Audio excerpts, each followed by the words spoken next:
Vamos a aprovechar el tiempo y continuar con este tema, la parte número 2, una perspectiva de la libertad. Y una de las cosas que compartimos ayer es determinante el patrón de entendimiento que nos da de cómo nos llegó el Evangelio a cada uno de nosotros. Sé que es una frase que nos incomoda, pero tenemos que, en el espíritu, para esto hay que usar la disciplina de la oración, de la palabra personal, pasar tiempo en el espíritu y que el espíritu nos revele cuánto nos ha afectado la forma en la que nos llegó el Evangelio cuando Dios, por su gracia, nos dio vida. El aspecto de nuestra salvación primaria es absolutamente por gracia. Significa que yo no participé en nada para ser trasladado de muerte a vida. Y esto es clave, porque la Biblia dice que fuimos salvos por gracia. Y la gracia es un acto deliberado de Dios que no necesita la participación nuestra. Por eso somos salvos por gracia. Pero es por medio de la fe que esa gracia se hace efectiva a nuestras vidas.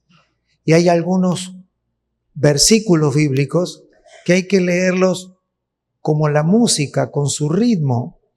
Porque si yo digo por gracia soy salvo por medio de la fe, estoy haciendo allí ya una mezcla peligrosa. Somos salvos por gracia. Yo no fui salvo ni porque acepté al Señor, no fui salvo ni porque levanté la mano. Esa es la manera con la que conscientemente yo identifico mi salvación. Pero la salvación por gracia sucedió antes de que usted se diera cuenta. Solo que por medio de la fe, esa salvación se hace efectiva en nuestras vidas. Juan el Bautista fue por eso fue uno de los profetas más grandes, nacido de mujer, lo identificó Jesús. ¿Por qué? Porque nadie había tenido sobre Jesús una visión tan cercana de Jesús. Lo que hacía los profetas más grande o menos grande era su cercanía al entendimiento de Jesús. Y los profetas, Isaías había visto a Jesús a 700 años de la historia, pero Juan el Bautista lo vio a 1 metro. Entonces, la visión que tengas de Cristo es lo que va a marcar la envergadura de tu gracia y de tu ministerio. No fue el mayor porque era ocurrente, era el mayor porque lo tuvo adelante. ¿Sí? ¿Se entiende eso? Diga conmigo la distancia. Si yo vivo a 700 años de Cristo, eso no quita que no sea profeta, pero mi visión va a ser todavía un poco más confusa. Juan el Bautista fue el profeta más grande nacido de mujer porque no lo tuvo a 700 años, lo tuvo delante de sus ojos. Pero Jesús añadió, pero el más pequeño en el reino es más que Juan. ¡Wow! ¿Sí? ¿Se entiende? ¿Se entendió? Isaías lo vio a 700 años, Juan el Bautista lo vio cara a cara, pero un hijo del reino es más que Juan el Bautista porque no lo tiene al frente, lo tiene adentro. ¿Entiende? Y diga conmigo, es clave el evangelio del reino. Es clave orar al Señor que nos revele su reino. Y no creer que el reino es un tema, es una predicación, ni es una onda, ¿no? No, porque ahora todo es del reino. Y bueno, los creyentes y los seres humanos tenemos esa mala costumbre de agarrar una palabra y desgastarla sin entenderla. Entonces ya nadie la quiere usar, ¿no? Porque la hacemos como una onda, lo hacemos como si estuviese de moda decirlo. Y eso es una manera de pervertir el Evangelio. Entonces el Evangelio del reino es algo que, si usted me pregunta, ¿qué tan importante es para mí el mensaje del reino? Le da razón a la vida eterna. Quiero vivir una eternidad con Dios para saber todo acerca del reino y me hará falta una eternidad para saberlo. Así que estar sentado acá o parado creyendo que esto es lo último que vamos a oír ya es un error de orgullo. Lo que sí no es un error es inquirir e investigar por el Espíritu en relación al reino. Entonces, nosotros vamos teniendo este discernimiento, digo nosotros, todos los que quieran, en ese nosotros entran todos los que quieran, a todos los que les interesa por el Espíritu, que no a todos nos llegó el Evangelio del reino en la primera etapa de nuestra fe. Pablo, quien llegó a tener el mayor nivel de impacto con el Evangelio del reino en el mundo gentil, dijo que él prefería no predicarles a gente a quien ya Cristo les había sido presentado. Y eso es un dato fundamental. Nadie hace un llavero con ese versículo. Nadie hace un cuadrito con ese versículo. Pero es determinante y es detonante. A donde el Evangelio llegó de manera primaria, mezclada con humanismo, mezclada con negociaciones carismáticas, mezclada con experiencias personales, hermanos, salvo que el Espíritu no haga una obra de quebranto de pensamiento muy fuerte, yo puedo asegurarle que ese creyente casi no tiene retorno. En salvación, no estoy discutiendo salvación. En el avance del propósito. Porque el patrón primario con el que nosotros recibimos el Evangelio va a ser la medida con la que vamos a medir todo lo que nos pasa. Entonces nosotros, en vez de habitar un reino, vamos a tratar de que el reino se adapte a nosotros. Y es así como generación tras generación el Evangelio del reino se ha ido perdiendo. Pero no va a pasar entre nosotros si tenemos humildad delante del Señor. Jesús fue muy claro con Nicodemo. Nicodemo, esto no se trata de que te sepas todo, tienes que nacer de nuevo. Y tienes que nacer de nuevo, no, el nuevo nacimiento en la Biblia no está planteado para salvación. Jesús nunca le dijo a Nicodemo, tienes que nacer de nuevo para ser salvo. Eso no está en la Biblia. Confundimos el nuevo nacimiento con salvación. Y el nuevo nacimiento no está linkeado con la salvación. No es un link que cuando usted lo aprieta lo lleva a la salvación. Cuando uno nace de nuevo, Jesús lo dijo, ve el reino. ¿Ve? Nacer de nuevo resuelve un problema de visión. Nacer de nuevo, la evidencia de que alguien nació de nuevo es que ve el reino de Dios, lo absorbe, lo entiende. ¿Sí se entiende? Y es curioso porque del nuevo nacimiento se habló una sola vez en la Biblia. Sin embargo, parece que fuese una doctrina tremenda. Todo el mundo habla del nuevo nacimiento. Y en realidad del nuevo nacimiento como tal se habla una sola vez porque el nuevo nacimiento resuelve un solo asunto. Te permite ver el reino de Dios. Y cuando se ve el reino de Dios con los ojos del Espíritu, algo que solo le pertenece a Dios, ver el reino de Dios es más de in cielo. Ningún ser humano tiene la potestad para hacerle ver el reino de Dios a una persona. Es potestad de Dios y es también provocación e intencionalidad de los hijos de Dios. Pablo había dado toda su vida por los creyentes. Sin embargo, dijo, yo oro para que Dios les abra los ojos, porque abrir los ojos del Espíritu no es un asunto de un predicador, es un asunto del Espíritu. Por eso es que debemos de orar intencionalmente, todos los días, para que los ojos de nuestro entendimiento puedan ser abiertos y podamos ver el reino de Dios, este ecosistema, esta ecología en la que estamos metidos, que funciona con un nivel de perfección que nuestra cabeza humana jamás va a poder entender. Por eso les animo y tengo mucho entusiasmo de que estos días, poco a poco, podamos ir construyendo esto. El mensaje del reino es un mensaje digno de ser predicado, pero el entendimiento del reino de Dios es un asunto de cada uno de los santos con el Señor. Sí podemos ser provocativos. Voy a volver a insistir y por última vez en estos días, esta es la última vez que lo digo, seamos intencionales en que el Espíritu nos revele cómo es que nosotros fuimos improntados por el Evangelio.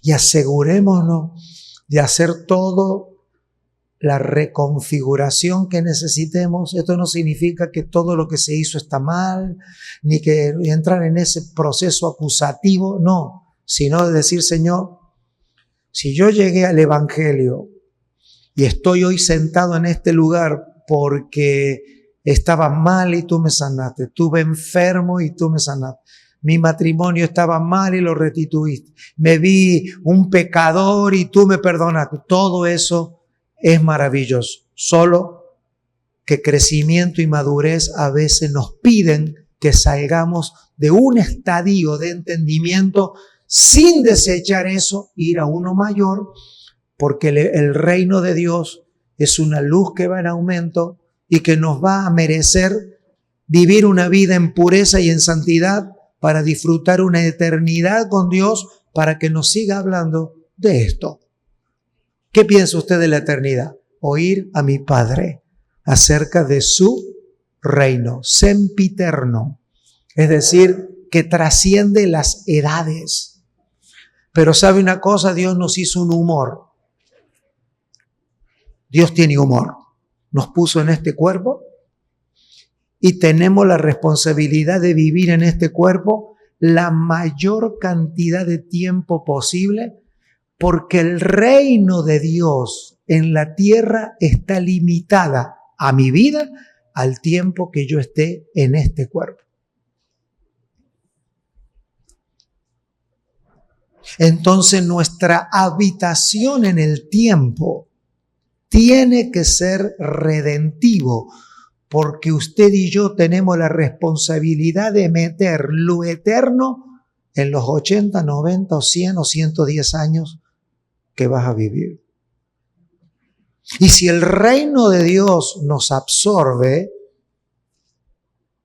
tenemos la garantía que si nosotros somos buenos administradores de nuestra vida biológica, vamos a vivir la cantidad de años señalados por Dios, entrados en años, saludables, repartiendo sabiduría y no terminar en una enfermedad de locura, hablando tontería y enfermo de enfermedades mentales, porque el reino de Dios va a traer un equilibrio en la vida espiritual, emocional, física y económica.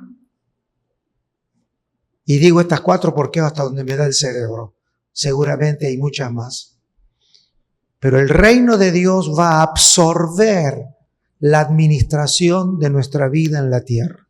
Y con este punto, porque hay que pasar al otro, doy por cerrado lo hablado anoche sobre la importancia de que el reino de Dios deje de ser un tema de enseñanza y sea una realidad de vida que nos desespere todos los días poder tener una observación del evangelio del reino, la buena noticia del reino.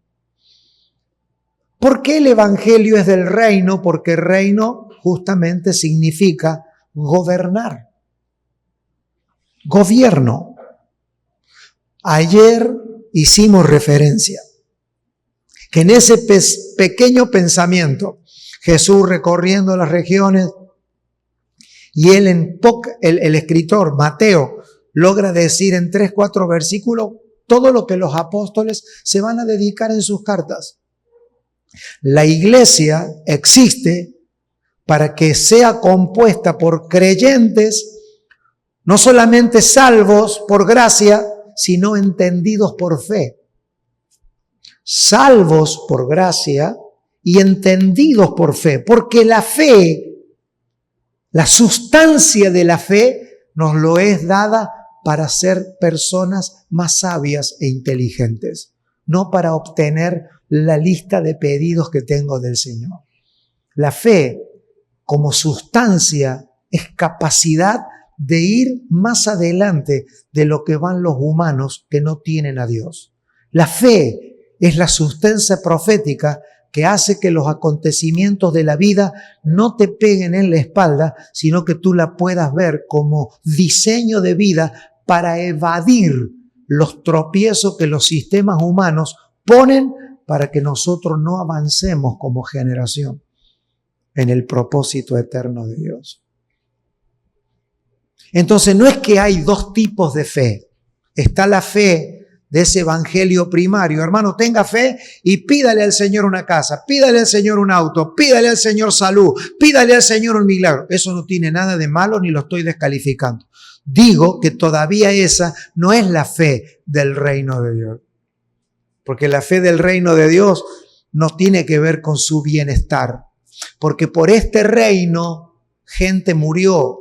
Amigos nuestros han perdido sus piernas por esta fe. Entonces creer que la fe para todos los creyentes es salud, vida, prosperidad, progreso, que los hijos vengan a la iglesia. Bueno, está bien, no digo que no, pero digo que es muy primario, es muy primate, es muy fundamental. Porque si esta fe de obtener cosas yo no la puedo aplicar a todos los santos en toda la tierra, entonces Dios es injusto. Ahora hay países como estos, como los que vivimos nosotros, que podemos usar la fe para un mejor trabajo. Gracias a Dios, Dios me bendijo con una casa. Disfrútela, pero esa no es la realidad de toda la iglesia en todo el mundo. Hay una realidad que sí es para la iglesia en todo el mundo, y esa es la fe que produce el evangelio del reino. Es que nos permite ver con anticipación los días que vendrán para que nosotros podamos alcanzar la medida de crecimiento y de madurez que va a permitirnos que el reino de Dios no se recoja, sino que nosotros, mientras que habitemos en la tierra, seamos propicios a que Dios se vuelva a meter en la historia. La razón por la cual usted va a tener hombres y mujeres en la Biblia, que la Biblia los eleva por la fe, fueron personas que trajeron a Dios a la historia, alteraron la agenda de los humanos que no conocieron a Dios. Y la tarea de la iglesia, como una iglesia que habita el reino de Dios, es hacer que Dios se meta en las historias humanas. Así como se metió en su vida para salvación, se tiene que meter en la historia para trastornar los días de la historia, para que Él pueda ser conocido entre los hombres.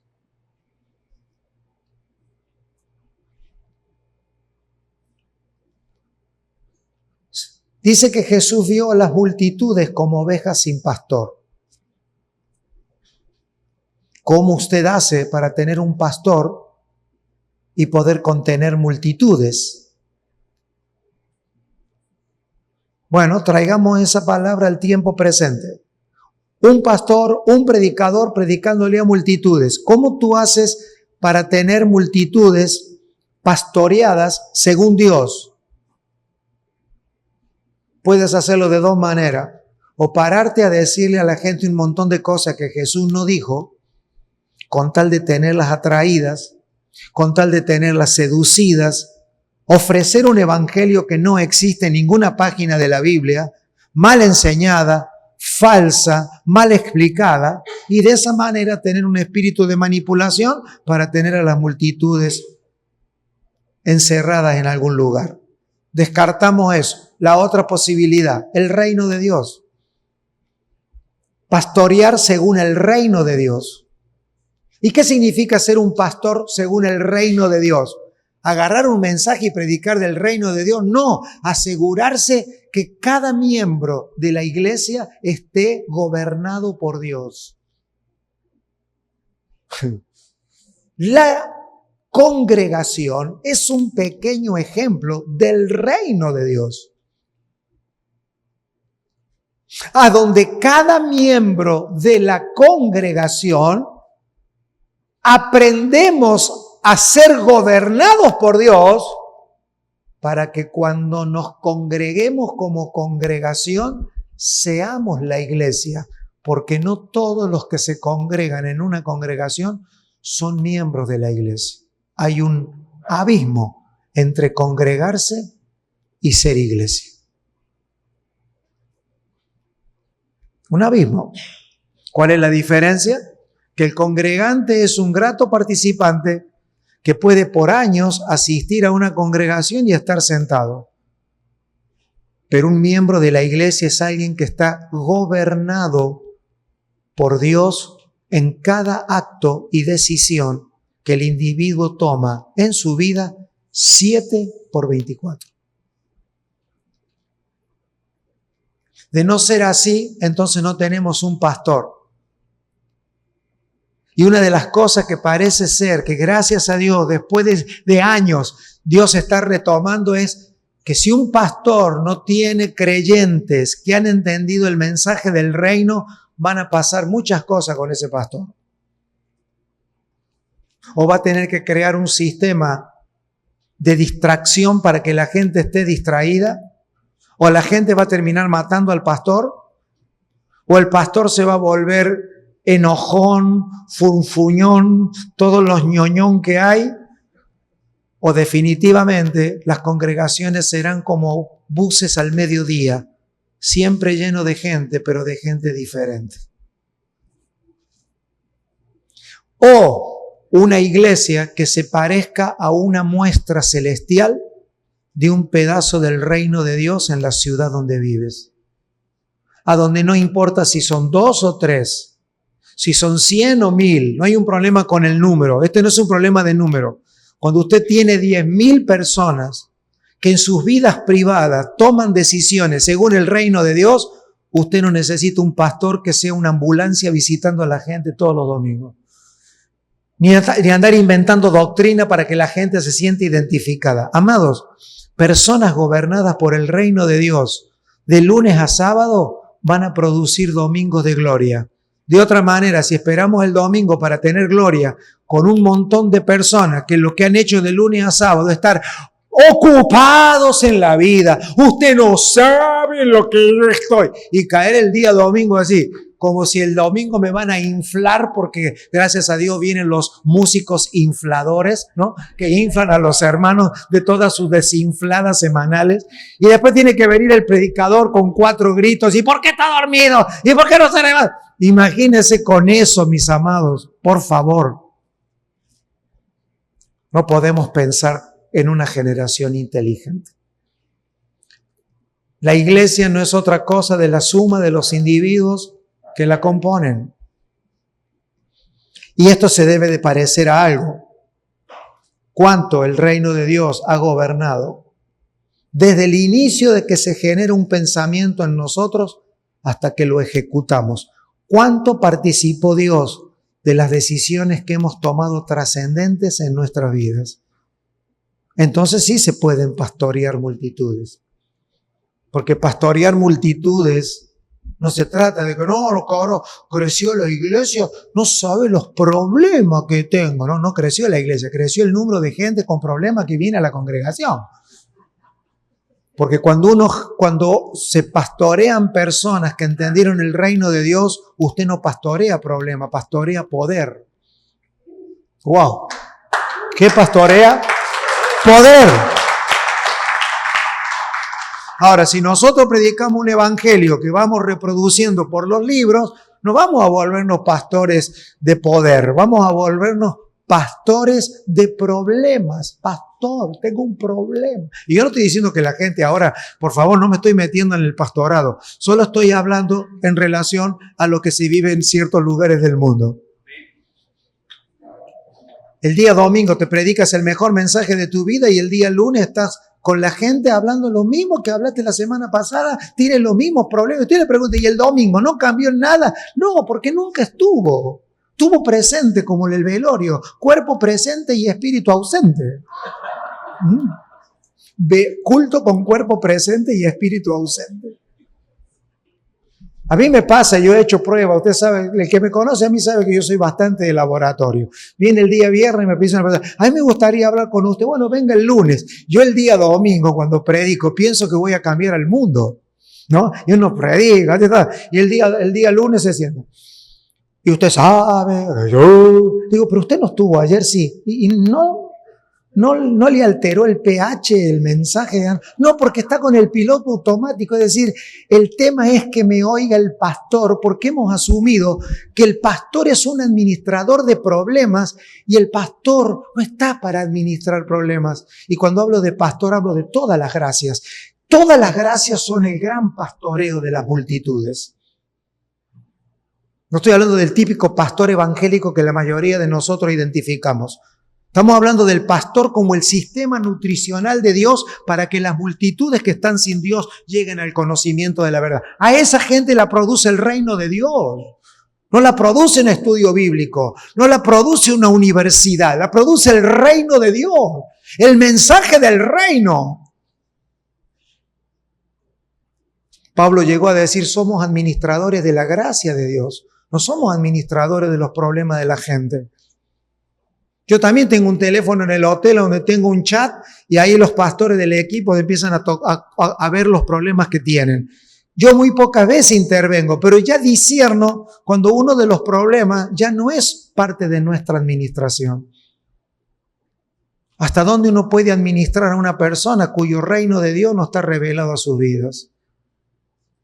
Porque todos tenemos un problema en la vida, todos tenemos situación en la vida, pero sabemos que si el reino de Dios está revelado a nuestras vidas, vamos a poder salir de cada una de esas situaciones, no porque yo la necesito, sino porque Dios gobierna los destinos de nuestras decisiones. El reino de Dios, ecosistema. Cualquiera de nosotros en esta reunión podemos desestabilizar esta reunión. De hecho, que suceda cada instante. En esta reunión hay una ecología del entendimiento. Hay un ecosistema de entendimiento. No todas las reuniones son iguales. Cada uno de ustedes, con su espíritu, con sus pensamientos, con su concentración, con su distracción, hace que este ámbito varíe. Cuando usted está acá y empieza que contesta el mensaje, que se duerme, que se distrajo porque no sé qué le pasó en la casa, no puede gobernar los pensamientos trayéndolos sujetos cautivos a la obediencia de Cristo, este ambiente cambia inmediatamente. Por eso Jesús tenía muchos círculos a donde Él hablaba, muchos círculos. ¿Por qué? Porque cada círculo te crea un ecosistema de un reino diferente. Y algo de lo que está pasando, gracias a Dios, en todo el mundo, es que las personas, así sentadas en una mesa como esta, comienzan a volverse participativos de la reunión, orando en sus corazones, que Dios ponga palabra en la boca y que mis pensamientos queden sujetos y no estén. Ni qué voy a hacer cuando me vaya, ni qué voy a hacer cuando me fui ya o salí de mi casa. Si eso sucede, se entiende el reino, porque el reino siempre es en tiempo presente. El reino de Dios es presente, no es algo que va a suceder, ni fue algo que sucedió. El reino de los cielos, dijo Jesús, está entre vosotros. Que lo veas o no lo veas es otro asunto, pero que está, está. Está. Y si nosotros en esta mañana, por los próximos minutos y por los próximos días de nuestra vida, en cada cosa que nos toca vivir, apelamos, Señor, quiero ver tu reino. Quiero ver cómo tú gobiernas estas situaciones de la sociedad. Eso va a depender, esto va a depender de la medida que te fue dada o de la medida que usted a partir de hoy, y yo levanto la mano, usted quiere prolongar. No insista con querer saber más la Biblia ni hacer un curso más. Insistamos primeramente en un entendimiento del reino de Dios, Dios gobernando. Amados, la iglesia es un pedazo del reino. La iglesia administra el reino y la iglesia debe de procurar que los creyentes tomen decisiones gobernados por la cabeza. Es desde allí que el tema de la libertad que produce el evangelio del reino, que es una libertad de alto nivel de gobierno. Recuerde siempre de que el hombre cometió un pecado de alta traición. Eso es clave entender. ¿Por qué el mensaje de Jesús, como el postrer Adán, fue de reino?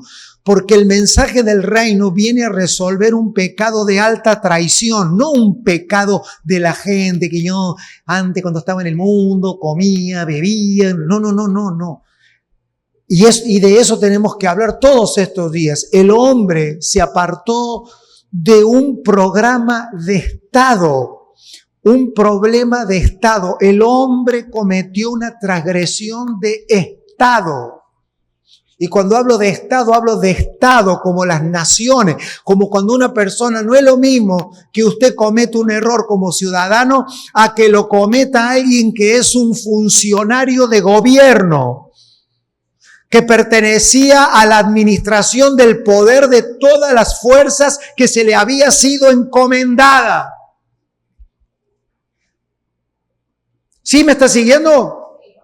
Entonces, el hombre, cuando comió de lo que nunca debió comer, cometió una falta de alta traición. No tiene nada que ver con los pecaditos que a veces no, hay que salvar a los pecadores y a cada uno le vamos inventando ¿no es cierto?, el pecadómetro, ¿no? Ese era más o menos pecador nomás. Yo he oído gente que dice, yo tengo un amigo mío, mire, solo le hace falta el Señor. Es una excelente persona. Esos son los peores. Pero no los peores personas, los peores diagnosticadores. Porque no tenemos un sano diagnóstico. Si nosotros no tenemos diagnóstico, no va a tener valor entender. Jesús vino a predicar el reino no porque el Padre le había dado un bosquejo. Vino a predicar un reino porque el pecado fue contra un reino.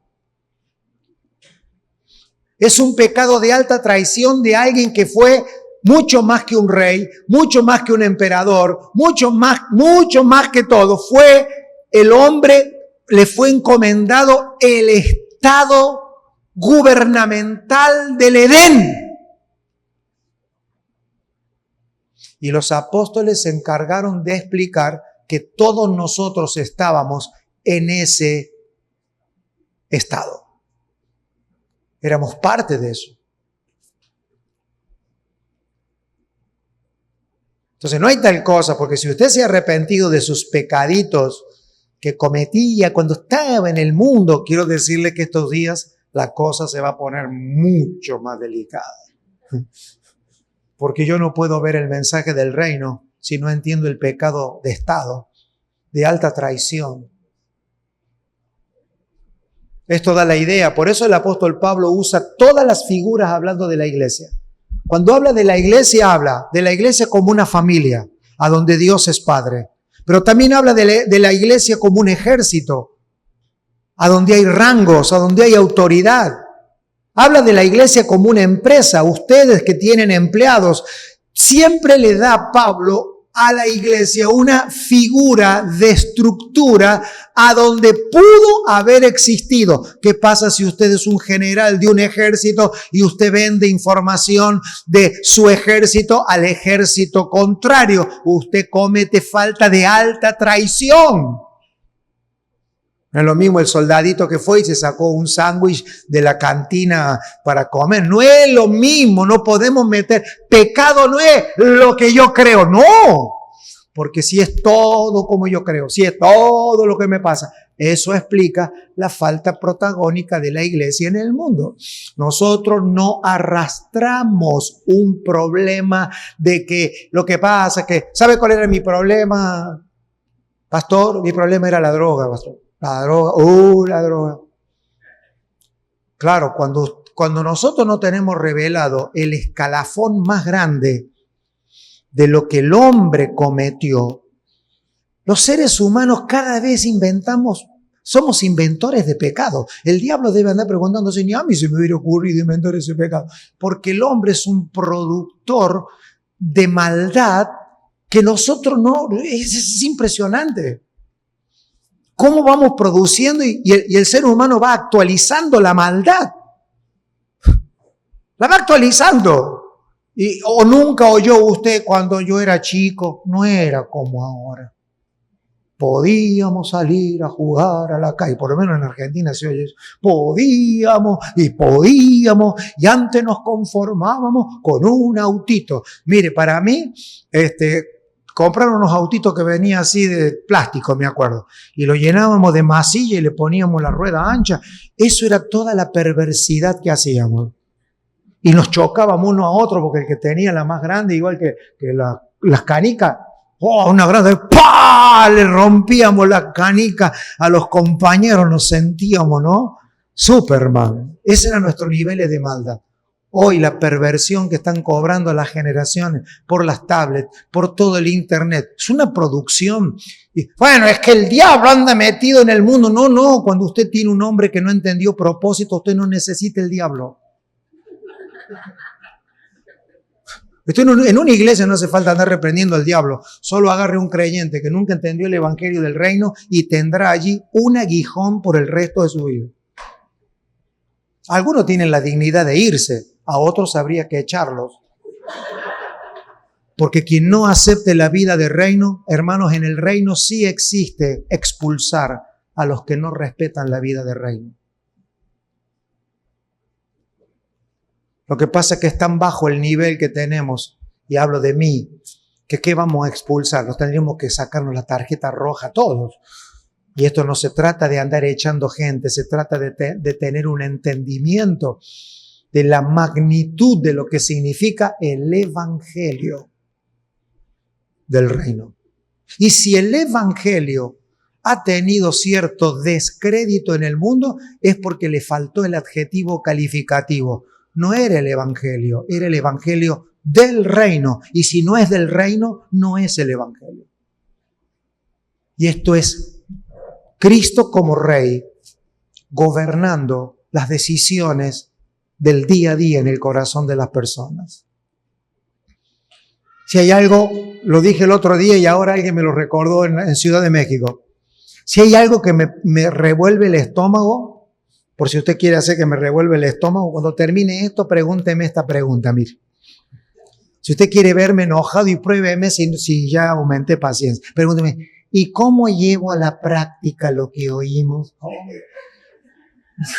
No sé, cómo que me subo.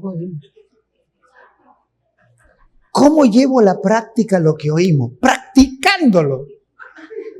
La única práctica que necesitamos los hijos de Dios es obedecer a Dios cuando vamos a tomar una decisión y saber si la decisión que estoy tomando avanza o no avanza lo eterno en la tierra.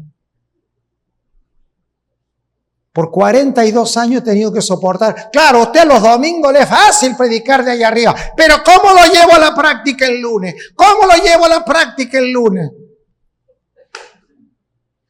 ¿Cómo lo llevo a la práctica? Por eso el evangelio no es filosófico, el evangelio es comida. ¿Cómo usted lleva la práctica al baño? Cuando usted va al baño para hacer lo segundo, como dicen los chicos, usted al baño va a hacer lo segundo de lo que comió, usted no necesitó practicar. Somos el fruto de lo que comemos. No hay tal cosa como, además de predicar, que me expliquen la vida práctica. No hay vida práctica, esto es comida. Esto no es ejercicio externo, esto es vida interior. Si yo como de Cristo, mi vida va a ser el resultado de Cristo. Y comer de Cristo es algo puntual. Es toma de decisiones que tomamos. Nosotros durante el día tomamos muchas micros decisiones, muchas micro. Y mi día final va a ser el resultado de mis micros decisiones. En una semana hay muchas microdecisiones. ¿Cómo va a ser el fin de semana? El resultado de mis microdecisiones. En un año hay muchas microdecisiones. A fin de año voy a hacer el resultado de todas las microdecisiones para tomar una macrodecisión. Si en esas microdecisiones el reino de Dios no estuvo presente, y yo creo que yo, por vida, por experiencia, por mamá, por mexicano, por argentino, puedo tomar decisiones como alguien que se subió a un caballo, con la gorra para atrás, y después quiero llegar a fin de año. ¿Por qué no he crecido en el Señor? Porque en las microdecisiones el reino de Dios no penetró.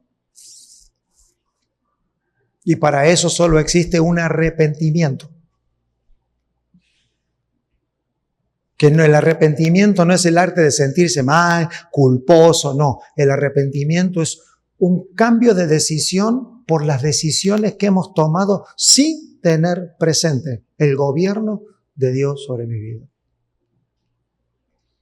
Y lo digo esto con mucho temor porque me estoy exponiendo a cosas que seguramente cuando esto termine tendré que tomar microdecisiones que por yo haberlas hablado voy a estar más expuesto que ustedes. Pero otra cosa no sería el Evangelio. Avancemos. El apóstol Pablo en Romanos 8:18, pasaje que me he permitido tomar desde hace 2 años, que gobierne al menos lo que Dios nos ha permitido administrar, está basado en esto.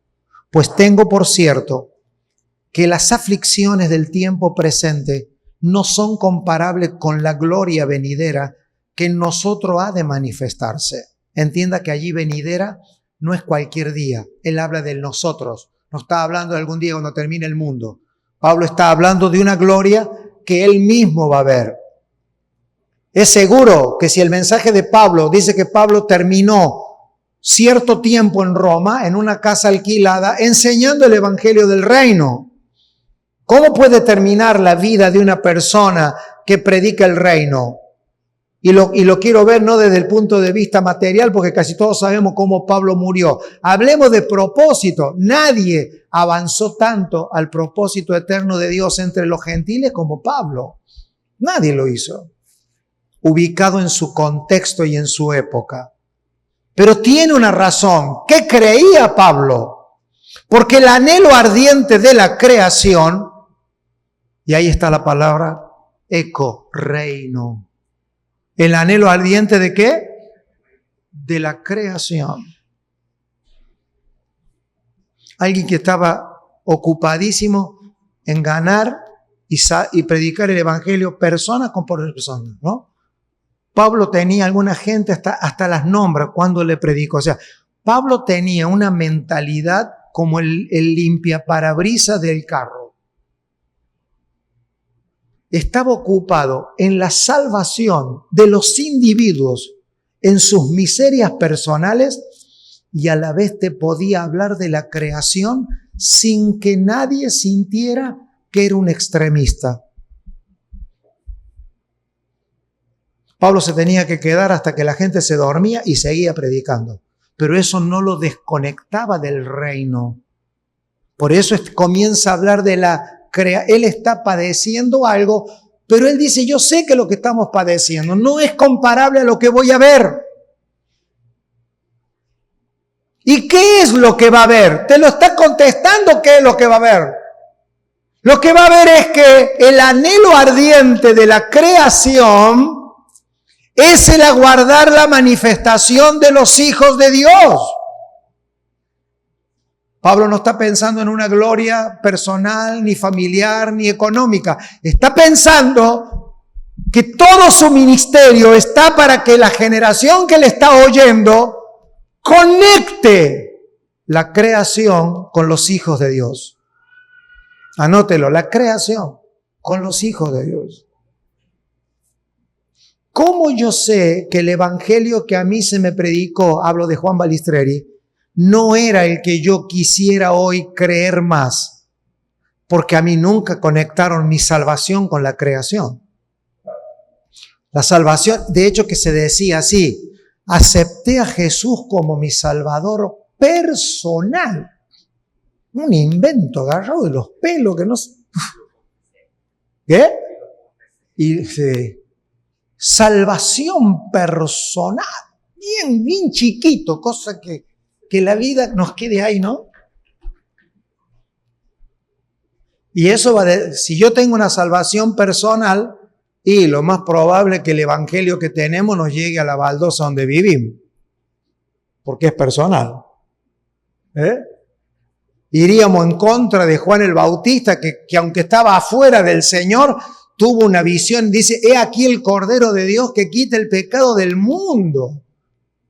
No de las personas, del mundo. Qué notificación, ¿no? Que con la muerte de Cristo la salvación está otorgada para todos, pero no todos la viven y la pueden disfrutar. ¿Por qué? Muchas son las razones. Una de las razones, la única que me interesa, es que cuando lo predicamos, no lo predicamos bien. Lo predicamos chiquito. Yo le llamo el evangelio baldocero, de la baldosa. Acá estoy, Dios está conmigo, yo disfruto del Señor. ¡Ay, qué presencia de Dios! Lo que pase afuera no importa. Pero llega un momento en que nuestra vida está metido en un sistema creacional que nos excede a mi vida personal. Entonces, cuando nosotros queremos que nuestro evangelio personal funcione en otras cosas que no es mi persona, no funciona, porque no alcanzó la envergadura de la fe, porque no es que Dios no lo hizo, es que no fue el evangelio del reino el que se predicó. Porque el evangelio del reino te puede observar la persona hasta sus cosas más íntimas, pero nunca la va a desconectar de la creación.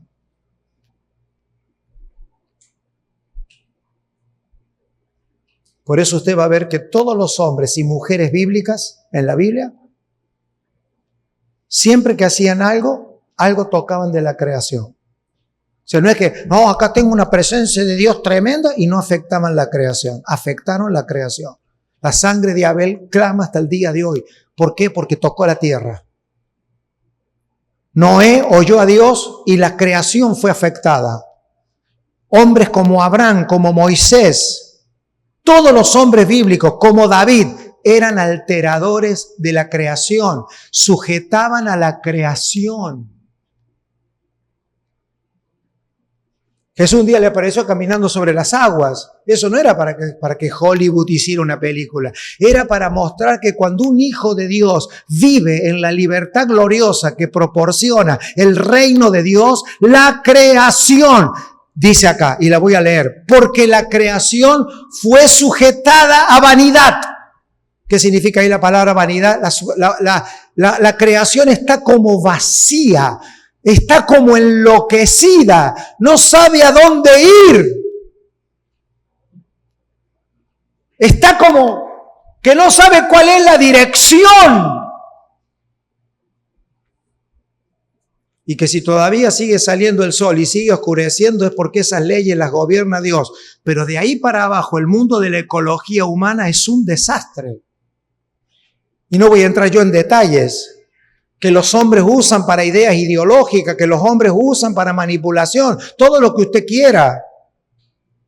Usted no me va a decir a mí que recogiendo botellitas y yo soy un pro orden, higiene, tirar la basura donde corresponde, no estoy yendo en contra de eso, pero cree que porque usted tire la latita en la bolsita y la latita, la creación se va a volver a ordenar, perdóneme, pero nos están manipulando a todos con esto. Esto es un asunto mucho más serio y es la única que puede considerar estos temas con seriedad es la iglesia del Señor.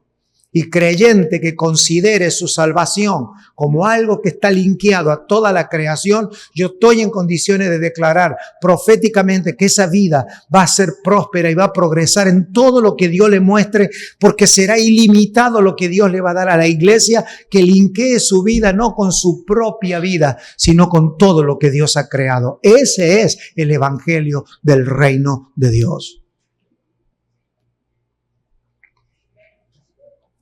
Porque la creación fue sujetada a vanidad, no por su propia voluntad, sino por causa del que la sujetó en esperanza. Porque también la creación misma Ahí está nuestra palabra. Será libertada. Diga conmigo, la creación será libertada. La creación será libertada. Y ahí la palabra creación es todo lo creado, incluyendo a las personas. Toda la creación va a ser libertada.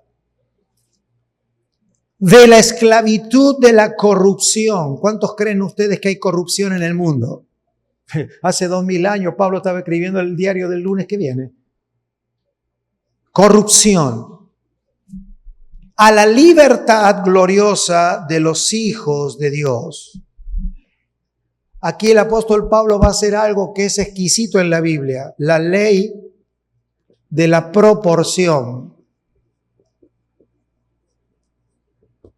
La creación está sujeta a la corrupción, pero Dios la ató a una medida de libertad proporcional a la que viven los hijos de Dios. Es decir, Dios no ha cambiado su proyecto. Dios no está deprimido. Dios le entregó al hombre la creación para que la administre. El primer Adán fue un prototipo que no pudo confirmar su entendimiento. El primer Adán fue creado en un estado de creación donde su inocencia debía de ser comprobada. Un estado, por decirlo rápidamente, santidad incomprobada. Así fue creado el primer Adán. Pureza incomprobada. Pero Dios no puede usar a nadie que no esté probado ni aprobado. Entonces, cuando el hombre fue puesto a prueba ante la creación, desaprobó.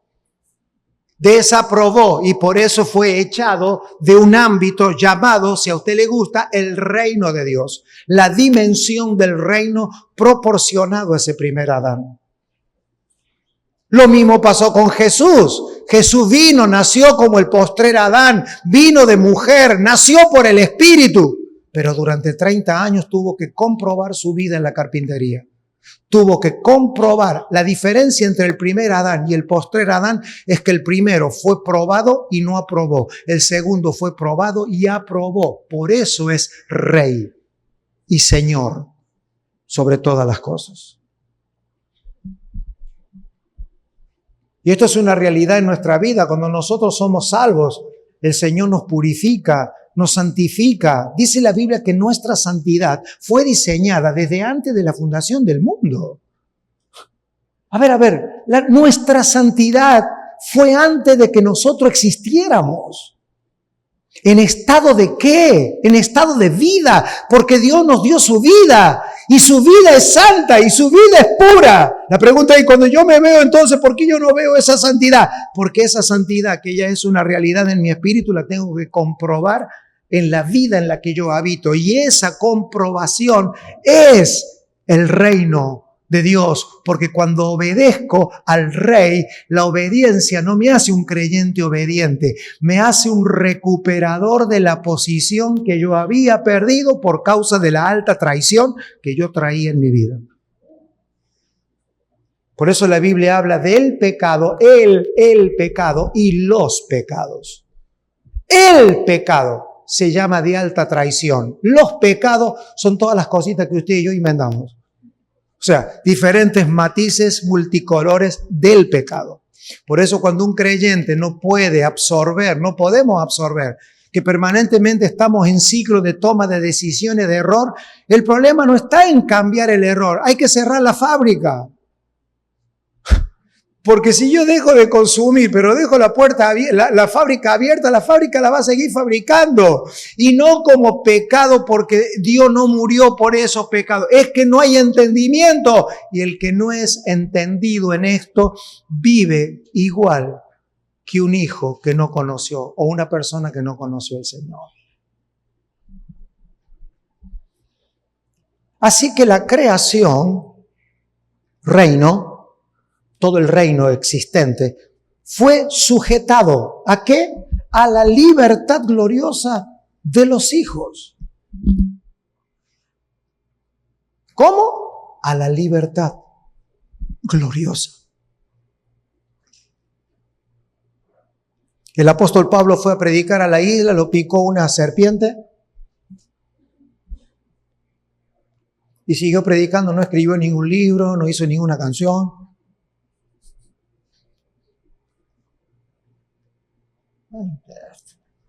Él hizo así y todo el pueblo miró y dice que ¿quién es este? Y para Pablo, que las cosas creadas se sujetaran al propósito de Dios era parte del evangelio que él predicaba. Entonces, en la iglesia del Señor tiene que estar compuesta por creyentes cuya libertad en Cristo sea proporcional a lo que pasa en su vida en relación a todos los sistemas que el hombre ha creado. Porque si todos los sistemas que el hombre ha creado, hoy quizás no hay una serpiente en tu casa que te pique dependiendo de dónde vives, pero cuántas situaciones hoy el mundo ha creado que cuando tocan a los creyentes o nos tocan, nos deshabilitan para el reino de Dios. Y no hacemos una sacudida, sino que mandamos 1500 WhatsApp pidiendo oración, en vez de hacernos una sacudida y seguir adelante. Eso es ausencia de entendimiento del reino de Dios.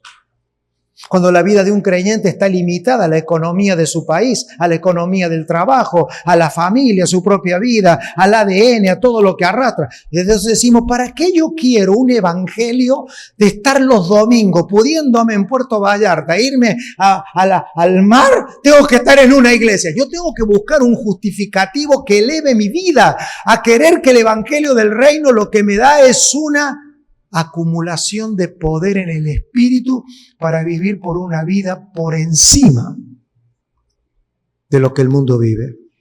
¿Para qué? Para que la gente venga a la iglesia, sí, si quiere. Pero la idea no es que la gente venga a la iglesia, la idea es la que dijo Jesús, que mi Padre sea conocido, porque esta es la vida eterna, que te conozcan a ti, al único Dios verdadero, y a Jesucristo, a quien tú has enviado.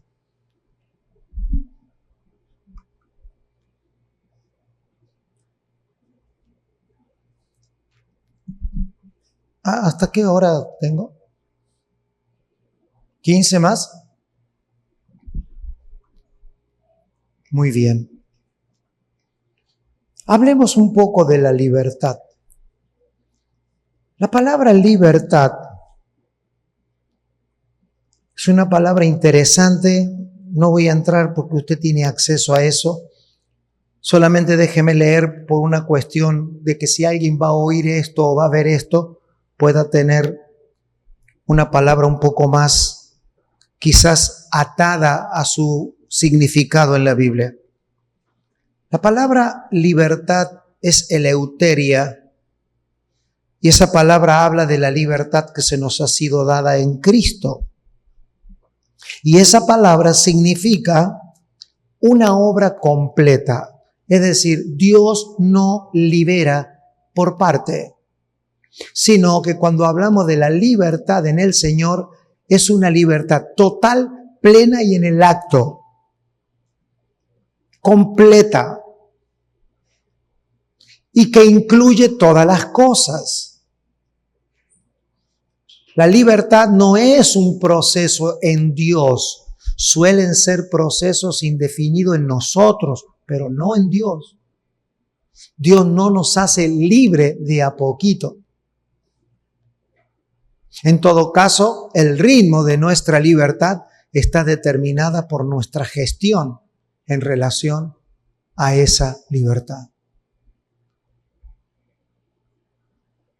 A veces es como la vida del espíritu, ¿no? Creemos que es como una gota de agua que va, lléname Señor, lléname, cuando sabemos que Dios es una persona, o entra o no entra, o sea, no entra de a poquito, no entra a cuenta gota. Cuando una visita viene a su casa, no viene, bueno, te voy mandando la cabeza, dentro de un rato te mando los brazos, dentro de un rato te mando los ojos, ¿qué le parecería una visita así? Que le vayan llegando las partes y golpeándole las puertas y la cabeza sola, no, ¿verdad?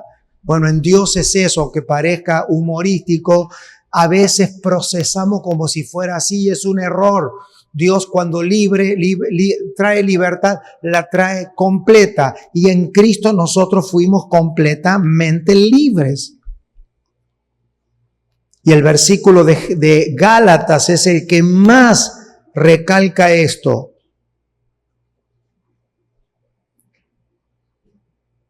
la libertad con la que Cristo nos hizo libre. Pero es interesante, amados, porque esta palabra eleuteria está sacada de una palabra legal que significa que esta libertad te libera de cualquier otra posible esclavitud. Y esto es determinante. Es una libertad que rompe ciclos de esclavitud. Y todo está dentro de esa palabra.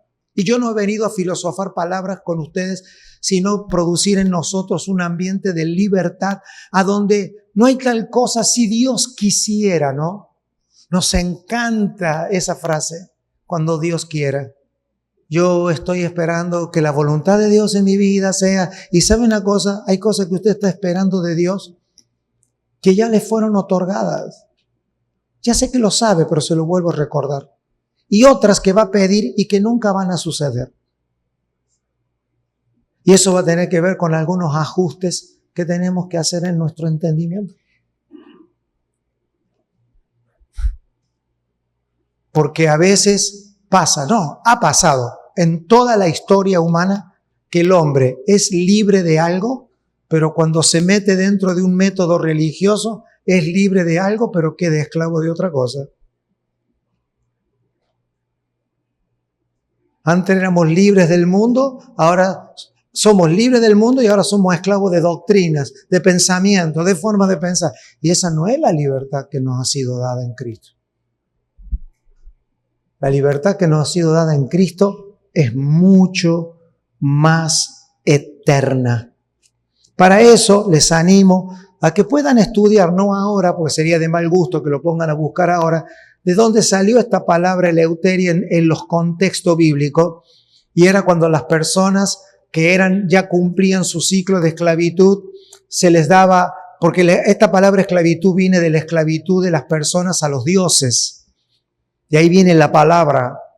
Entonces, cuando las personas eran libres de la adoración a un dios, se les decía que era eleuteria, pero como no estaban preparados para esa libertad, terminaban adorando a otros dioses.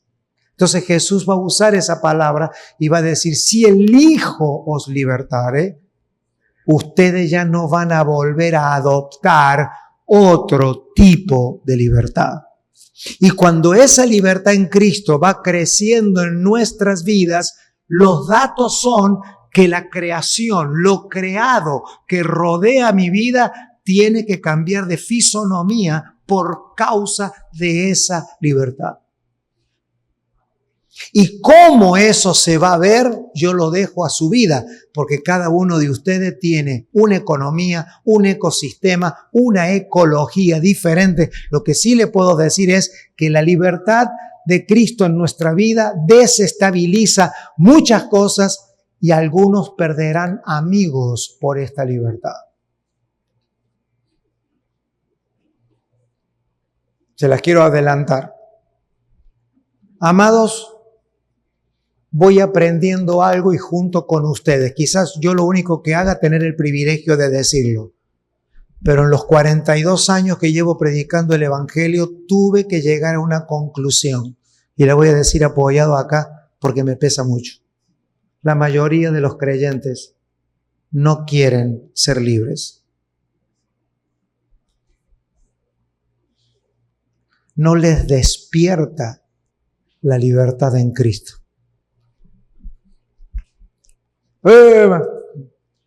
Es como que quieren la otra libertad. La libertad que me sirve para consumo propio. Quiero ser libre de mi pecado. Quiero ser libre del divorcio en el matrimonio. Quiero ser libre de una enfermedad que tengo. Quiero ser libre de este trabajo que me esclaviza. Entonces vamos racionalizando la libertad como un elemento de consumo propio. Cuando la libertad que nos da Dios no es una libertad de mercado de consumo, sino es una mentalidad de exportación, que somos libres para producirle a otros la libertad. Y eso nos cambia de responsabilidad, porque no es lo mismo, hermano, ser consumidor que ser exportador. Y son dos mentalidades que trabajan y operan en nuestra vida en la medida de madurez del creyente. Ayúdame, consumidor y exportador o productor. Y entre consumir y producir, eso ya crea señorío y esclavitud. Mire, yo le puedo comprobar a usted que si usted comió una manzana en su vida, ya Dios no tiene más compromiso de darle una segunda manzana. Voy a repetir eso. Si Dios te dio, ¿cuánto alguna vez en la vida comieron una manzana? Bueno, voy a exculpar a Dios. Dios ya no necesita darte una segunda manzana. Porque cuando Dios te dio la primera, te dio el poder para reproducirla. Nada más que nosotros con nuestra mente de consumidor, ¿qué hicimos?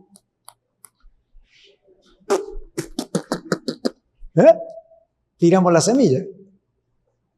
Claro, para nosotros es un dato comprar un tomate y comernos el tomate, la semilla, todo. Después, ¿qué tenemos que hacer? Porque siempre el que produce es amo sobre el que consume. Somos esclavos de los que producen aquello que yo necesito. ¿Qué sería libertad? Libertad sería, Dios me dio una manzana, yo me como la manzana y siembro la semilla. ¿Qué me aseguro? Que nunca más nadie tendrá señorío sobre mí. El mercado no afectará con aumento de precio, no me va a aumentar si el que vende la verdura se le ocurrió no vender manzana. La libertad es la ley de comerse la parte que te corresponde y exportar la parte que viene, porque Dios nunca te va a dar algo que nosotros no podamos hacer reproducir. Cuando nosotros recibimos la vida de Dios, la recibimos en este principio de vida. Dios te da la parte de Cristo que tú debes de consumir, la parte de Cristo que es para ti, pero viene la parte de Cristo que debe de ser exportada de tu vida y de la mía a otros para que nosotros no seamos esclavos de la religión. ¿Sabe lo que es un religioso? Alguien que se come la parte de él y tira la semilla. Entonces se convierte en esclavo de un líder, se vuelve esclavo de una institución, se vuelve esclavo de una organización, se vuelve esclavo porque siempre el que consume será esclavo del que produce. Diga conmigo, el reino de Dios es un sistema de vida, por eso el reino animal, por eso el reino vegetal, tienen un principio de vida de reproducción basada en el gobierno de Dios. Quiero terminar, tengo 3 minutos para quedar enganchado para la próxima. La libertad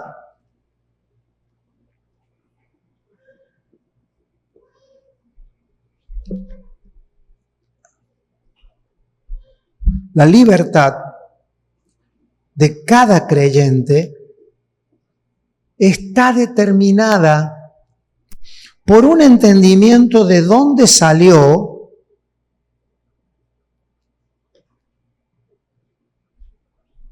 y a dónde debe de llegar.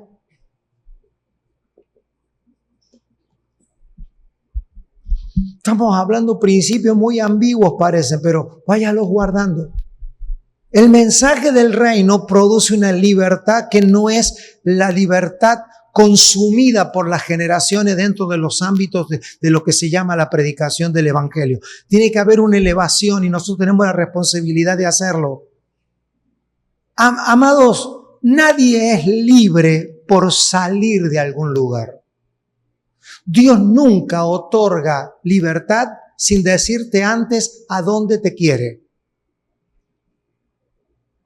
Voy a repetir eso.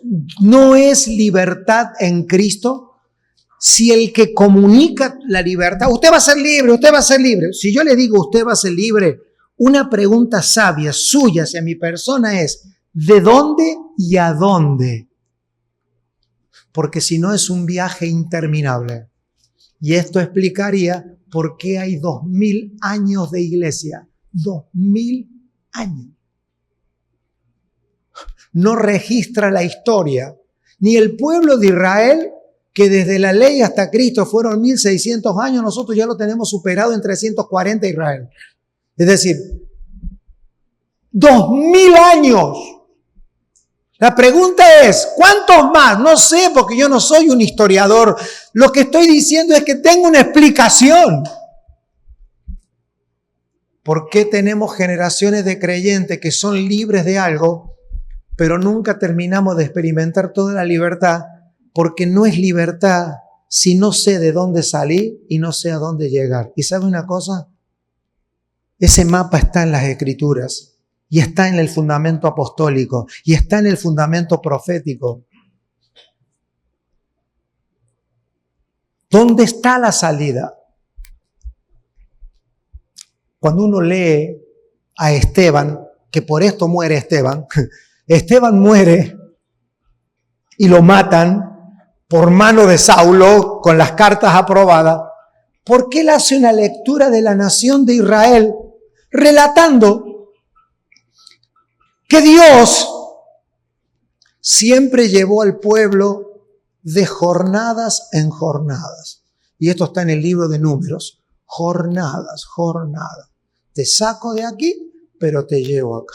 Te saco de aquí, pero te llevo acá. Ese era el sello distintivo de que era Dios el que hablaba. Y sabe una cosa, en la verdadera libertad hay que tener tanta claridad de dónde salgo como claridad a dónde llego. Porque si no, lo que queda en el medio es lo que le pasó a Israel. Israel, de casi 1 millón de personas, 2 solamente llegaron al final. ¿Sabe lo que es eso? Una tragedia. 2. En 40 años se murieron casi 1 millón de personas. ¿Y sabe lo que dice Pablo? Para que usted vea que yo no estoy inventando. Porque así como vuestros padres, es decir, Pablo apelaba a que hubo una generación en la nación de Israel cuando salió de Egipto que estaban contentos por la salida, pero nunca estaban seducidos por la llegada. Y si la llegada no te seduce, si la llegada, por eso Pablo habla de esperanza, pero las aflicciones del tiempo presente no me justifican que me debilite, porque he visto la gloria de lo que va a suceder. Pablo veía la llegada. Mire, se me pone la piel de pollo. ¿Sabe por qué? Porque estamos viendo cuál es la llegada por la palabra. ¿Dónde usted y yo tenemos que llegar? Y que no es exactamente algún día cuando me muera en el cielo. No. Debemos de alcanzar, de llegar y ver algo.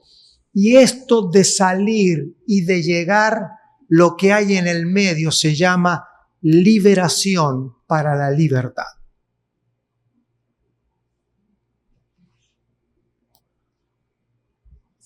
Y si me permite, solo para terminar, a esta administración que saca al hombre de algún lugar específico y lo hace proporcional a la llegada, a quienes logran eso en el tiempo se le llama apostolado. Apostolado. No es el título de una persona, no es el nombre de pila de una persona, acá con nosotros. Yo respeto eso. Yo respeto eso y no tengo problema con el nombre. Yo no tengo problema con eso. Lo que estoy diciendo es que la capacidad de sacar a un creyente del pecado en términos de estado. Ya dejemos de ver el pecado como un hecho personal, que lo hay. Pero hermanos, si yo no corto a los niveles del pecado de estado en mí, la pregunta es, si yo no tengo un valor de lo que fui libre, no tendré el estímulo para llegar al final de la meta a la que fuimos llamados. Póngase de pie un minutito. Siento con toda paz que se está liberando algo en nuestro espíritu.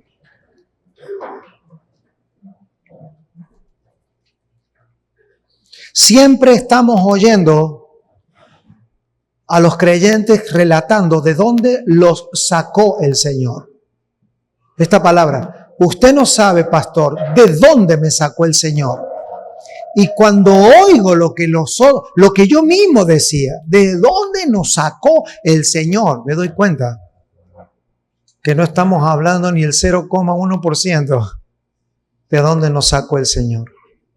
Y si yo no tengo un discernimiento de mi salida, entonces mi llegada como generación es ambigua. Eso no significa que no vamos a llegar salvos. Yo no vine a discutir con ustedes salvación, no es mi asignación.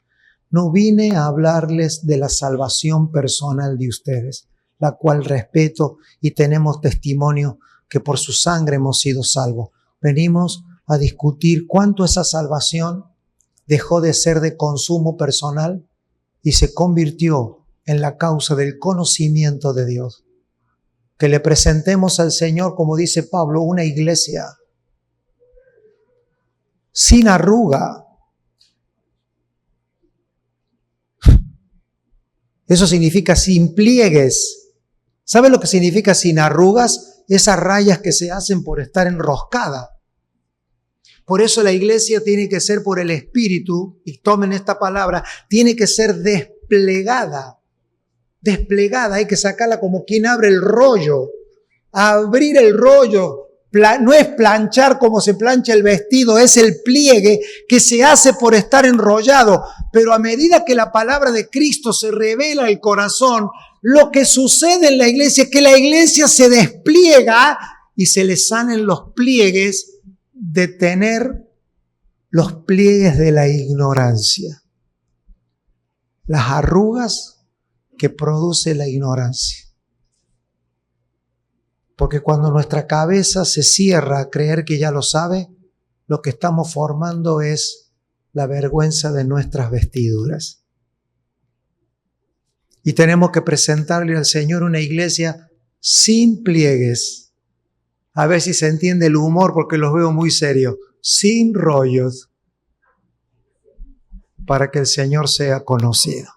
Amén. Señor, gracias por este tiempo único, extraordinario, por tu palabra que es verdad y para que se cumpla toda justicia y verdad en tu reino. Señor, si esta palabra ha salido de tu boca, te pido que la acompañes a quienes crean con testimonios indubitables de tu obra en nosotros. En Cristo Jesús. Amén.